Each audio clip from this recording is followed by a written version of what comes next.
Tension in the ruling party ZANU-PF.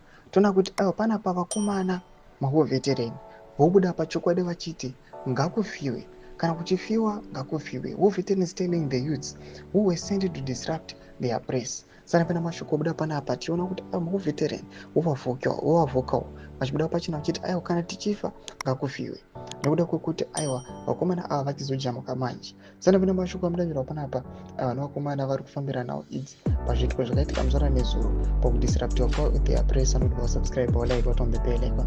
Tiona BBC vanobuda posta vachiti tensions are rising in Zimbabwe. A group of youths calling themselves Youth Connect disrupted war veterans press briefing at media center in Bulawayo.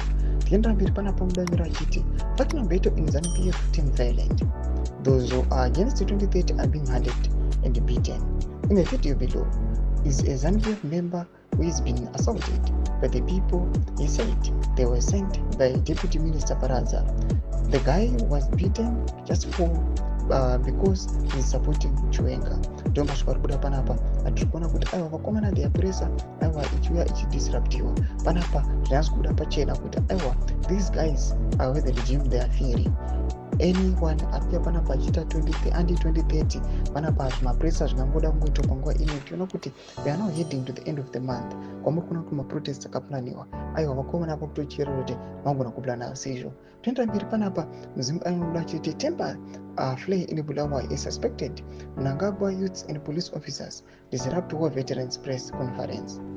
Panapa vanhu vakuyatara masvika vachiti aiwa this is now the truth signal manje yakasiwa yakwenyewa chimoto zvake nemukomana Geza asati aenda onto ID vachiti aiwa nauye the 31st March our protest yakutokonzeresa. Noda kuti muchiona all this descent iri kuita vanakomana with the youth vari kutumwa nemayouth league ava zvinonyatsa kubuda pachena kuti people they are fearing, the regime is fearing. Aiwa mamassive protest ari kuplanwa nevanhu. Tudze mafunguro enyu muri kudi pamusoro pechitiko ichi. Pinda comment section medu semafunguro enyu. So subscribe or like, chat on the bell.